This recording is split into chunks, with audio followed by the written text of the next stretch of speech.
Hi friends, எல்லாருக்கும் வணக்கம் and welcome to my channel Go with Yamini's kitchen. இன்னைக்கு நான் உங்களுக்கு ஒரு சூப்பர் ஃபுட் மெனு தான் சொல்ல போறேன். அந்த சூப்பர் ஃபுட் முருங்கைக்கீரை தான் ஃப்ரெண்ட்ஸ். இந்த முருங்கைக்கீரையில் விட்டமின்ஸ், மினரல்ஸ், கால்சியம், அப்புறம் ஃபைபர்னு நிறைய இருக்குது. இது சாப்பிட்றதால நம்ம இம்யூன் சிஸ்டம் டெவலப் ஆகும். இன்றைக்கி நான் உங்களுக்கு முருங்கைக்கீரை சூப்பும் முருங்கைக்கீரை ரைஸும் எப்படி செய்யறதுன்னு சொல்ல போகிறேன். அதுவும் ரொம்ப சிம்பிளான மெத்தடில். ஒரே ப்ராசஸில் 2 எம்மியான ரெசிபிஸ் எப்படி செய்கிறதுன்னு பார்க்கலாம் வாங்க. ஒரு குக்கரில் 3 ஸ்பூன் துவரம்பருப்பு ஆட் பண்ணுறேன். அதை நல்லா வாஷ் பண்ணி எடுத்துக்கிறேன். அது கூட கழுவி க்ளீன் பண்ணி வச்சுருக்க முருங்கை இலையும் ஆட் பண்ணிடுறேன்.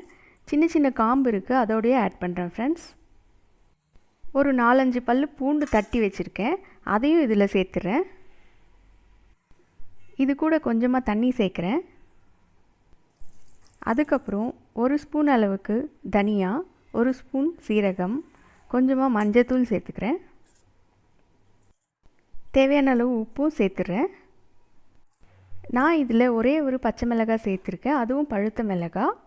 அப்புறம் ஒரு தக்காளி கட் பண்ணி சேர்த்துருக்கேன். தண்ணி வேணும்னா இன்னும் சேர்த்துட்டு ஒரு 3 விசில் விட போகிறேன். ஓகே ஃப்ரெண்ட்ஸ், குக்கர் ஓப்பன் பண்ணுறேன். இதில் பார்த்தீங்கன்னா தால் நல்லா வெந்திருக்காது. அந்த பதத்தில் நான் இறக்கியிருக்கேன். ஏன்னா அந்த தாலை வச்சு தான் நான் ரைஸ் செய்ய போகிறேன். இப்போது ஒரு ஃபில்டர் யூஸ் பண்ணி இந்த தண்ணியை நான் செப்பரேட் பண்ணிடுறேன். ஓகே, நம்ம சூப் ரெடி ஆகிடுச்சு. இதில் கொஞ்சமாக மிளகுத்தூள் ஆட் பண்ணி நான் சர்வ் பண்ண போகிறேன். இந்த சூப்பை வாரத்தில் 3 நாள் குடித்தோம்னா நம்ம உடம்புக்கு ரொம்ப நல்லது. ஸோ கண்டிப்பாக நம்ம எல்லோரும் குடிக்கலாம் ஃப்ரெண்ட்ஸ். இந்த சூப்பை ஒரு ஹெல்த்தியான லைஃப் ஸ்டைல் ஃபாலோ பண்ணுற எல்லாருமே குடிக்கலாம் ஃப்ரெண்ட்ஸ். குறிப்பாக பார்த்தீங்கன்னா டயட்டில் இருந்து வெயிட் லாஸ் பண்ணுவாங்க இல்லைங்களா, அவங்க எடுத்துக்கிட்டாங்கன்னா அவங்களுக்கு நல்ல ரிசல்ட்ஸ் கிடைக்கும். ஓகே, நெக்ஸ்ட் நான் இந்த தாலை யூஸ் பண்ணி ரைஸ் எப்படி செய்கிறதுன்னு சொல்கிறேன்.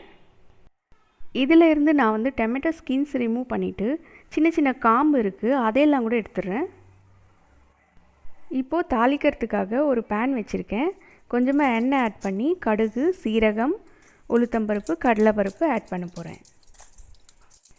ஓகே, இது கூட கொஞ்சமாக முருங்கை இலை கட் பண்ணி வச்சுருக்கேன், அதையும் சேர்க்குறேன். உங்களுக்கு தேவையான அளவு உப்பு ஆட் பண்ணிக்கோங்க. காரத்துக்காக கொஞ்சமாக மிளகாத்தூள் ஆட் பண்ணியிருக்கேன். இதை ஒரு நிமிஷம் குக் பண்ணிக்கிறேன் ஃப்ரெண்ட்ஸ். இப்போ இது கூட அந்த ஃபில்டரில் இருக்க தாலையும் ஆட் பண்ணிடுறேன். உங்களுக்கு குவான்டிட்டி நிறைய செய்யணுன்னா இதில் ஸ்டார்டிங்லேயே ஒரு வெங்காயம் கட் பண்ணி ஆட் பண்ணிக்கோங்க. இப்போ இதை கொஞ்ச நேரம் மூடி போட்டு குக் பண்ணுறேன். ஓகே ஃப்ரெண்ட்ஸ், ரெடி ஆகிடுச்சு. இதில் நான் ஒயிட் ரைஸ் ஆட் பண்ணி மிக்ஸ் பண்ண போகிறேன். இதை நீங்கள் ஒயிட் ரைஸ் கூட தான் மிக்ஸ் பண்ணி சாப்பிட்ணுன்றது இல்லை, பொரியலாக கூட வச்சு சாப்பிட்றலாம். பொதுவாக நம்ம எல்லாருக்குமே சூப் குடிக்கணும் அப்படின்ற ஆசை இருக்கும். ஆனால் அதுக்காக டைம் ஸ்பெண்ட் பண்ணி நம்ம செய்ய மாட்டோம். அப்படி யாராச்சும் இருந்தீங்கன்னா அவங்களுக்கு இந்த வீடியோ ரொம்பவுமே யூஸ் ஆகிருக்கும்னு நினைக்கிறேன். உங்களுக்கு இந்த வீடியோ பிடிச்சிருந்தா லைக் பண்ணுங்கள், ஷேர் பண்ணுங்கள். என்னோடய சேனலை சப்ஸ்கிரைப் பண்ணி பெல் பட்டனும் ப்ரெஸ் பண்ணுங்கள். தேங்க்யூ ஸோ மச் ஃபார் வாட்சிங் ஃப்ரெண்ட்ஸ். பை.